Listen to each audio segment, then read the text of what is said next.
earlier, we have campaigns that are still ongoing, and after holding campaign rallies in Turkana County, and that was yesterday, President Uhuru Kenyatta and his deputy William Ruto will lead their brigades to a vote hunting mission in Narok County. They will be holding rallies in Ilmoituk, Narok Kisiriri, and in Narok town, where land issues are expected to dominate. In their campaigns in Turkana, Uhuru and Ruto hit out at the opposition for using the courts to stall the election process.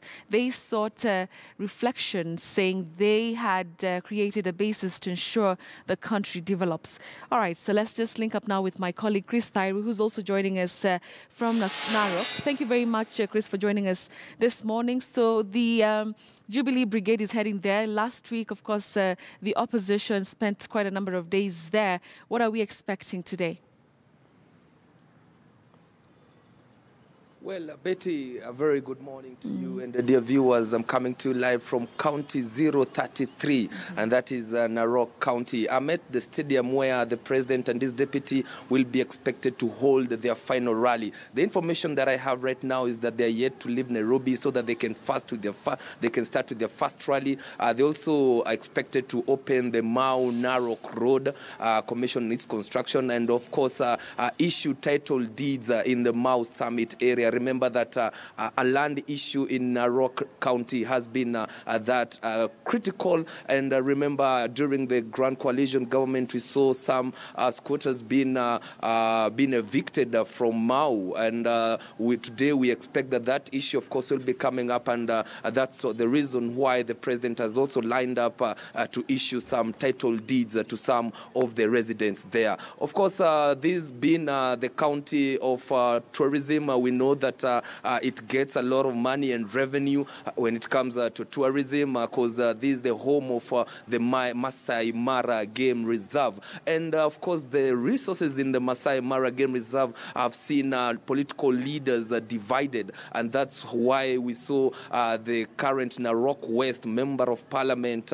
Patrick Ntutu, ditching URP and joining Chama Mashinani Party that is led by Isaac Ruto, and he will be facing off with the incumbent, that is Samuel Tunai, who is expected to defend his seat on a Jubilee Party ticket. Remember that in the 2013 general election, President Uhuru Kenyatta got 46% of the votes cast, while the NASA presidential candidate Raila Odinga, who was contesting that time on an ODM ticket, got 50.1%, and so the opposition that time got more votes than the ruling party. And there have been that talk whether Narok County is a swing vote or not. And going by the results that, by the 2013 presidential results, we saw that Raila Odinga had an upper hand. Although when it came to the other seats, other elective seats, that time URP and TNA at least managed to get more seats than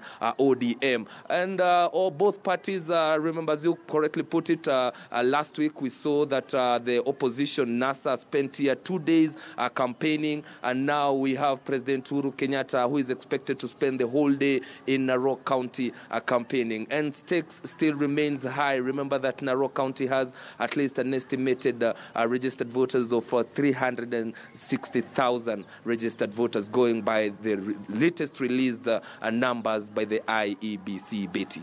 All right, Chris, let's talk a bit about also the local politics and some of the candidates that you've mentioned. Of course, you have Ntutu, you also have Ledama Olekina, and also going up against Samuel Tunai. How is that race going to be, Chris?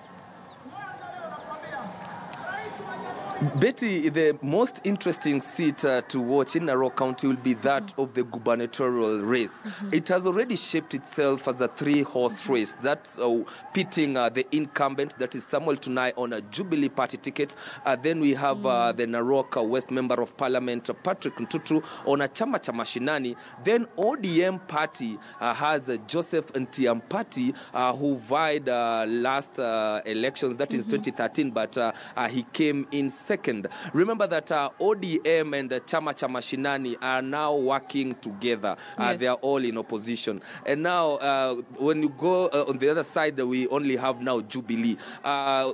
Political pundits might argue that given that Chama cha Mashinani, which has actually managed to get some followers, because on the side of Narok West, which borders Bomet County, it at least managed to get that clout from that URP used to enjoy through Patrick and Tutu. And so also remember that Tiampati and Tutu come from the popular clan of Purko. And of course, analysts say that they will split that vote.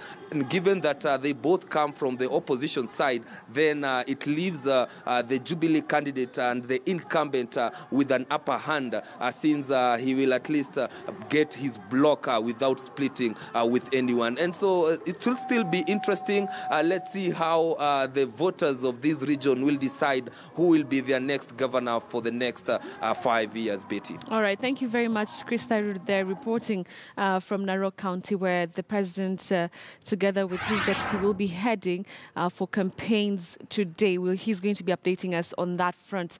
All right, so we'll now take a short break. We're coming back in a few minutes to have some discussions here on the show. So don't go away. We'll be right back.